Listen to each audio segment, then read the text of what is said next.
നമസ്കാരം, ഞാൻ Shonima. Al Hilal hospitals and medical centres അവതരിപ്പിക്കുന്ന BMC ന്യൂസ് ലൈവിലേക്ക് സ്വാഗതം. വാർത്തകൾ വിശദമായി. ബഹ്റൈനിൽ ശക്തമായ പൊടിക്കാറ്റ് അനുഭവപ്പെടുന്നു. രാജ്യതലസ്ഥാനമായ മനാമ ഉൾപ്പെടെയുള്ള പ്രദേശങ്ങളിൽ ഇന്നലെ രാത്രി തുടങ്ങിയ പൊടിക്കാറ്റ് പിന്നീട് ശക്തമാവുകയായിരുന്നു. അന്തരീക്ഷത്തിൽ പൊടിപടലങ്ങൾ നിറഞ്ഞതിനാൽ ദൂരക്കാഴ്ചയും മങ്ങിയിട്ടുണ്ട്. ഇതേ തുടർന്ന് ഹൈവേകളിൽ അടക്കം പ്രധാന റോഡുകളിൽ ഗതാഗതവും പ്രയാസമേറിയതായിരുന്നു. രാജ്യം തണുപ്പ് കാലത്തിൽ നിന്ന് വേനലിലേക്ക് മാറുന്നതിന്റെ ലക്ഷണങ്ങളായാണ് പൊടിക്കാറ്റിനെ കണക്കാക്കുന്നത്. ബഹ്റൈൻ കേരളീയ സമാജത്തിന്റെ നേതൃത്വത്തിൽ നവംബർ മധ്യത്തോടെ വോളിബോൾ ലീഗ് മത്സരങ്ങൾ നടത്താൻ പദ്ധതിയിടുന്നതായി സമാജം president PV Radhakrishnapillai, general secretary Varghese Karakkal എന്നിവർ അറിയിച്ചു. ഇന്ത്യയിൽ നിന്നും മികച്ച വോളിബോൾ ടീമുകളെ സഹകരിപ്പിച്ചുകൊണ്ട് അവർക്കായി ബഹ്റൈനിൽ നിന്ന് തന്നെ ഫ്രാഞ്ചൈസികളെ കണ്ടെത്തിക്കൊണ്ട് ലീഗ് മാതൃകയിൽ മത്സരങ്ങൾ നടത്താനുള്ള പദ്ധതിയാണ് അണിയറയിൽ ഒരുങ്ങുന്നത്. ബഹ്റൈനിലെ കമ്പനികൾ, വിവിധ സാമൂഹ്യ സംഘടനകൾ, പ്രാദേശിക കൂട്ടായ്മകൾ എന്നിവർക്കൊക്കെ അവരവരുടെ പേരിൽ ടീം ഫ്രാഞ്ചൈസികൾ എടുക്കാൻ അവസരമൊരുക്കുക വഴി വോളിബോൾ ലീഗിനെ ആവേശകരമാക്കാൻ സാധിക്കുമെന്ന് വിശ്വസിക്കുന്നതായി സമാജം indoor game secretary Naushad Muhammad അറിയിച്ചു. നവംബർ മധ്യത്തോടെ മത്സരങ്ങൾ ഒരുക്കുക വഴി ലഭിക്കുന്ന നല്ല കാലാവസ്ഥയുടെ ആനുകൂല്യം കാണികളെ ആകർഷിക്കുമെന്നും സംഘാടകർ പ്രതീക്ഷിക്കുന്നു. കൂടുതൽ വിവരങ്ങൾക്കും ഫ്രാഞ്ചൈസി സംവിധാനത്തെപ്പറ്റി അറിയാനും നൌഷാദ് മുഹമ്മദിനെ 39777801 എന്ന നമ്പറിൽ ബന്ധപ്പെടാവുന്നതാണ്. സൽമാനിയ കാനു ഗാർഡനിൽ പ്രവർത്തിക്കുന്ന ഗുരുദേവ സോഷ്യൽ സൊസൈറ്റിയുടെ 26ാമത് സ്ഥാപക ദിനവും ഈ വർഷത്തെ വിഷു ആഘോഷ പരിപാടികളും കഴിഞ്ഞ ദിവസം സൊസൈറ്റി അങ്കണത്തിൽ വർണ്ണാഭമായ രീതിയിൽ സംഘടിപ്പിച്ചു. സൊസൈറ്റി ചെയർമാൻ സനീഷ് കുറുമള്ളിൽ അധ്യക്ഷത വഹിച്ച ചടങ്ങിൽ മുഖ്യ അതിഥിയായിരുന്ന new Indian school principal Gopinatha Menon ചടങ്ങുകൾ ഉദ്ഘാടനം ചെയ്തു. ഇന്ത്യൻ സ്കൂൾ ഭരണസമിതി അംഗവും സൊസൈറ്റി കുടുംബാംഗവുമായ മിഥുൻ മോഹൻ ആശംസകൾ നേർന്നു. തുടർന്ന് സൊസൈറ്റി കുടുംബാംഗങ്ങളും കുട്ടികളും അവതരിപ്പിച്ച വിവിധ വിഷു ആഘോഷ പരിപാടികളും അരങ്ങേറി. Society general secretary Binuraj Rajan സ്വാഗതവും വൈസ് ചെയർമാൻ സതീഷ് കുമാർ നന്ദിയും രേഖപ്പെടുത്തി. എന്റർടൈൻമെന്റ് സെക്രട്ടറി ബിനുമോൻ കോർഡിനേറ്റ് ചെയ്ത ചടങ്ങുകൾക്ക് കുടുംബാംഗം അശ്വതി പ്രവീൺ മുഖ്യ അവതാരകയായി പങ്കെടുത്തു. റിസാല സ്റ്റഡി സർക്കിൾ ഗ്ലോബൽ സമ്മിറ്റ് വിളംബരം സംഘടിപ്പിച്ചു. മെയ് 9, 10 തീയതികളിൽ കേരള മുസ്ലിം ജമാഅത്തിന്റെ കാർമ്മികത്വത്തിൽ 2 ദിവസങ്ങളിലായി ബാബ സിറ്റി ഹാളിൽ നടക്കുന്ന സമ്മിറ്റിൽ 24 രാജ്യങ്ങളിൽ നിന്നായി 200ഓളം പ്രതിനിധികൾ പങ്കെടുക്കും. മനാമ എമിറേറ്റ്സ് ടവറിൽ നടന്ന സമ്മിറ്റ് വിളംബര സംഗമം KC സൈനുദ്ദീൻ സഖാഫിയുടെ അധ്യക്ഷതയിൽ ICF international vice president advocate MC Abdul Kareem Haji ഉദ്ഘാടനം ചെയ്തു. സയ്യിദ് ബാക്കഫി തങ്ങൾ പ്രാർത്ഥന നടത്തി. RSSC ഗ്ലോബൽ ഭാരവാഹികളായ കബീർ ചേളാരി, ഷഫീഖ് ജൌഹരി, അബ്ദുൽ ഹക്കീം സഖാഫി കിനാലൂർ, സാമൂഹ്യ പ്രവർത്തകൻ ഫസലുൽ ഹഖ്, പ്രവാസി Risala sub editor VPK Muhammad, Abdul Rahim Saqafi Varavoor, Mansoor Hasani Vadakara എന്നിവർ പ്രസംഗിച്ചു. CH അഷ്റഫ്, സിയാദ് വളപട്ടണം, ഷംസു പുകയിൽ തുടങ്ങി നിരവധി പ്രമുഖരും പരിപാടിയിൽ പങ്കെടുത്തു. സ്വാഗത സംഘം സെക്രട്ടറി ഫൈസൽ ചെറുവണ്ണൂർ സ്വാഗതവും RSC general secretary Jafar Shareef നന്ദിയും രേഖപ്പെടുത്തി. വൻ ഓഫറുകളുമായി UAEയുടെ ദേശീയ വിമാന കമ്പനിയായ ഇത്തിഹാദ് വാർഷിക വിൽപ്പന ആരംഭിച്ചു. ഇന്ത്യ ഉൾപ്പെടെയുള്ള സ്ഥലങ്ങളിലേക്കുള്ള വിമാന ടിക്കറ്റുകളിൽ 30% വരെയാണ് വാർഷിക സെയിൽസിന്റെ ഭാഗമായി ഇളവുകൾ വാഗ്ദാനം ചെയ്യുന്നത്.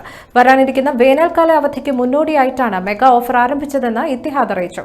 ഇതുപ്രകാരം ജൂണിൽ ആരംഭിക്കുന്ന ഓഫർ കാലയളവിൽ ഏപ്രിൽ 18 മുമ്പ് ബുക്ക് ചെയ്യുന്നവർക്ക് മെയ് 11 സെപ്റ്റംബർ 30 ഇടയിൽ യാത്ര ചെയ്യണം. ഇന്ന് ഏപ്രിൽ 15 ടിക്കറ്റ് ബുക്ക് ചെയ്യുമ്പോൾ iExtra10 എന്ന പ്രൊമോഷണൽ കോഡ് ഉപയോഗിച്ച് എല്ലാ ലക്ഷ്യസ്ഥാനങ്ങളിലും യാത്രക്കാർക്ക് 10% അധിക കിഴിവ് പ്രയോജനപ്പെടുത്താമെന്നും കമ്പനി അറിയിച്ചു. BMC ന്യൂസിലെ ഒരു ഇടവേള.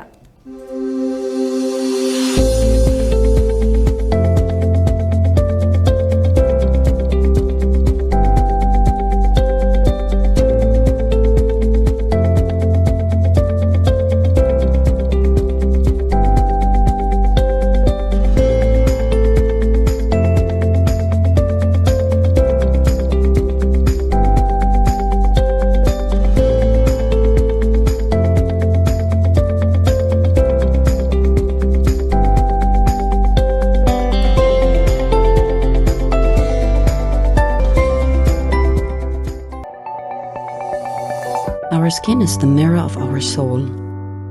Our skin is our largest sensory organ. Our skin needs a healthy microbiome balance. This is regulated by its pH value, which protects the skin from pathogens, cold and ultraviolet rays.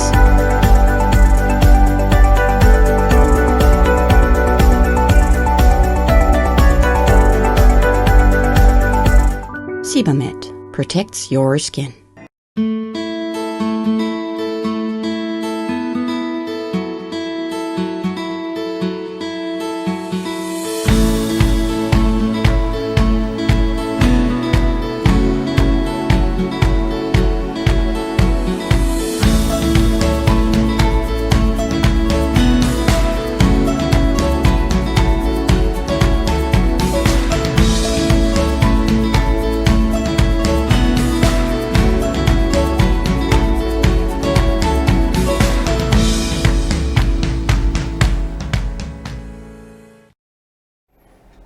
BMC ന്യൂസിലേക്ക് വീണ്ടും സ്വാഗതം.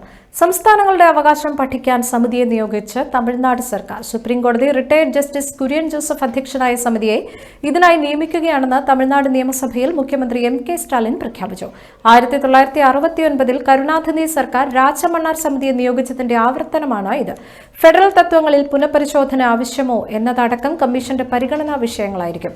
2026 ജനുവരിയിൽ commission പ്രാഥമിക report സമർപ്പിക്കണമെന്നാണ് ആവശ്യപ്പെട്ടിരിക്കുന്നത്. സമ്പൂർണ്ണ report 2 വർഷത്തിനകം സമർപ്പിക്കണം. മുൻ IAS officer Ashok Vardhan Shetty, professor M. Naganathan എന്നിവർ സമിതി അംഗങ്ങളാണ്. കേന്ദ്ര സംസ്ഥാന ബന്ധങ്ങളിൽ സമഗ്ര പരിശോധനയാണ് കമ്മീഷന്റെ ഉത്തരവാദിത്തം. സംസ്ഥാനങ്ങളുടെ സ്വയംഭരണാവകാശത്തിനായി ഭരണഘടനാ ഭേദഗതി ആവശ്യമെങ്കിൽ നിർദ്ദേശിക്കണമെന്നും കമ്മീഷനോട് ആവശ്യപ്പെട്ടിട്ടുണ്ട്. വഖഫ് നിയമം മുസ്ലിങ്ങൾക്കെതിരല്ലെന്നും നിയമ ഭേദഗതിയിലൂടെ വർഷങ്ങളായി നിലനിൽക്കുന്ന തെറ്റ് തിരുത്തുകയാണ് സർക്കാരെന്നും കേന്ദ്രമന്ത്രി കിരൺ റിജിജു കൊച്ചിയിൽ വാർത്താസമ്മേളനത്തിൽ പറഞ്ഞു. മുസ്ലിങ്ങൾക്കെതിരായ നീക്കം കേന്ദ്രം നടത്തുന്നു എന്ന പ്രചരണത്തിനാണ് ചിലർ ശ്രമിക്കുന്നതെന്നും ഇത് തെറ്റാണെന്നും മന്ത്രി കൂട്ടിച്ചേർത്തു. മുനമ്പത്തുണ്ടായ സംഭവം ഇനി രാജ്യത്തെവിടെയും ആവർത്തിക്കില്ലെന്നും മന്ത്രി കിരൺ റിജിജു വ്യക്തമാക്കി. മുനമ്പത്തുകാർക്ക് നീതി കിട്ടുമെന്ന് ഉറപ്പാക്കും. മുനമ്പം വിഷയത്തിൽ കേരള സർക്കാരിനോട് അഭ്യർത്ഥനയുണ്ട്. അടിയന്തരമായി ജില്ലാ കളക്ടറോട് സർവേ കമ്മീഷണർ എടുത്ത മുഴുവൻ നടപടികളും പുനഃപരിശോധിക്കാൻ നിർദ്ദേശിക്കണമെന്നും കിരൺ റിജിജു ആവശ്യപ്പെട്ടു. 48ാമത് കേരള സംസ്ഥാന ഫിലിം ക്രിട്ടിക്സ് പുരസ്കാരങ്ങൾ പ്രഖ്യാപിച്ചു. ഫാസൽ മുഹമ്മദ് സംവിധാനം ചെയ്ത ഫെമിനിച്ചി ഫാത്തിമ മികച്ച സിനിമയ്ക്കുള്ള പുരസ്കാരം നേടി. ഇന്ദുലക്ഷ്മിയാണ് മികച്ച സംവിധായക. അജയന്റെ രണ്ടാം മോഷണം, അന്വേഷിപ്പിൻ കണ്ടെത്തും എന്നീ ചിത്രങ്ങളിലെ അഭിനയത്തിലൂടെ ടൊവിനോ തോമസ് മികച്ച നടനായി. നസ്രിയ നസീം, റീമ കല്ലിങ്കൽ എന്നിവർ മികച്ച നടിക്കുള്ള അവാർഡ് പങ്കിടും.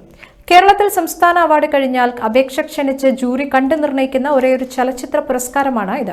80 ചിത്രങ്ങളാണ് ഇക്കുറി അപേക്ഷിച്ചത്. അസോസിയേഷൻ പ്രസിഡന്റും ജൂറി ചെയർമാനുമായ ഡോക്ടർ ജോർജ് ഓണക്കൂറും ജനറൽ സെക്രട്ടറി തേക്കിൻകാട് ജോസഫുമാണ് പുരസ്കാരങ്ങൾ പ്രഖ്യാപിച്ചത്. ഡോക്ടർ ജോർജ് ഓണക്കൂർ ചെയർമാനും Thekkinkad Joseph, A. Chandrasekhar, doctor Aravindan Vallachira, doctor Jose K Manuel എന്നിവരടങ്ങുന്ന ജൂറിയാണ് അവാർഡുകൾ നിർണ്ണയിച്ചത്. അവാർഡുകൾ ഉടൻ തന്നെ തിരുവനന്തപുരത്ത് വെച്ച് വിതരണം ചെയ്യും. IPL ചരിത്രത്തിൽ മാൻ ഓഫ് ദ മാച്ച് അവാർഡിന് അർഹനാകുന്ന പ്രായം കൂടിയ താരമായി ചെന്നൈ സൂപ്പർ കിങ്സ് നായകൻ മഹേന്ദ്ര സിംഗ് ധോണി.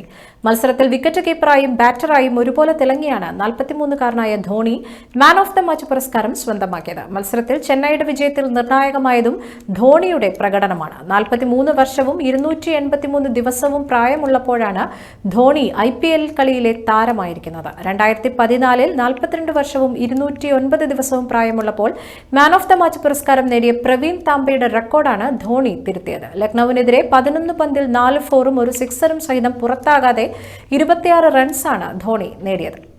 ഈ വാർത്തയോടുകൂടി ഇന്നത്തെ BMC ന്യൂസ് ലൈവിൽ മലയാളം വാർത്തകൾ പൂർണ്ണമാകുന്നു. ശുഭരാത്രി.